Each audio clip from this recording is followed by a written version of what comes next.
Tata group एक बार फिर भारतीय सरकार के लिए बड़ी सौगात लेकर आ रहा है, जिससे हमारा और आपका सीना गर्व से तो फूलेगा ही, लेकिन भारतीय सरकार को भी बहुत बड़ी राहत मिलने वाली है।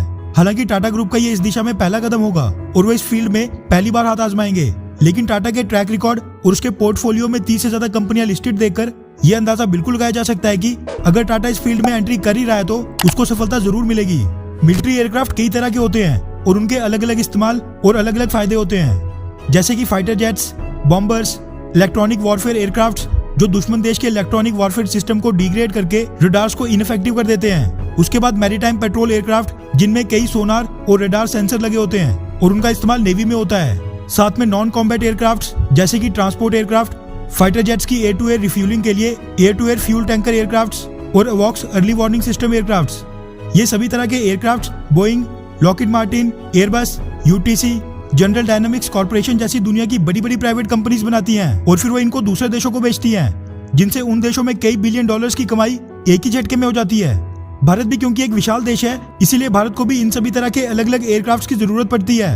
हालांकि इनमें से कुछ प्लेटफॉर्म्स पर सरकारी कंपनियों ने काम शुरू कर दिया है, मगर उनको भी कोई अभी तक बड़ी सफलता नहीं मिली थी। इसीलिए कुछ समय पहले भी भारतीय सरकार ने अवॉक्स और maritime petrol vehicle Poseidon P8 की डील इजराइल और अमेरिका से की थी। और ये पहली बार नहीं हुआ था, पहले भी भारत अपने मिलिट्री ट्रांसपोर्ट एयरक्राफ्ट से लेकर air to air refueller tankers सब के सब विदेशों से ही खरीदता है, जिसकी वजह से हर बार कई बिलियन डॉलर्स भारतीय सरकार को विदेशी कंपनियों को लुटाने पड़ते थे। मगर अब भारतीय सरकार की ये दुविधा भी टाटा ग्रुप ने खत्म कर दी है और अब टाटा कंपनी मिलिट्री एयरक्राफ्ट की मार्केट में पैर रखने जा रही है। हालांकि टाटा को इस फील्ड में अभी तक कोई भी एक्सपीरियंस नहीं है और न ही एयरक्राफ्ट मैन्युफैक्चरिंग में टाटा ने पहले कभी हाथ आजमाया था।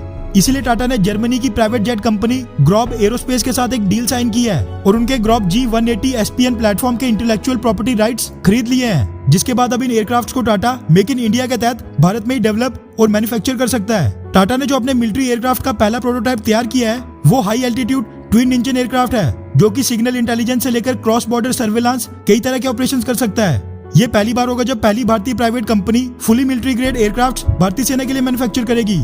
TASL Tata advance system limited अपने इस मिलिट्री एयरक्राफ्ट को 2 दिन बाद बेंगलोर में होने वाले एरो इंडिया शो में भी शोकेस करने वाली है। टाटा का ये मिलिट्री एयरक्राफ्ट 41,000 फीट की ऊंचाई पर उड़ने के लिए डिजाइन किया गया है, जो कि जरूरत पड़ने पर 45,000 फीट तक भी जा सकता है। टाटा के इस मिलिट्री एयरक्राफ्ट की खास बात यह है कि इसको किसी भी इमरजेंसी में घास और खुदरी सतह पर भी बड़े आराम से लैंड किया जा सकता है।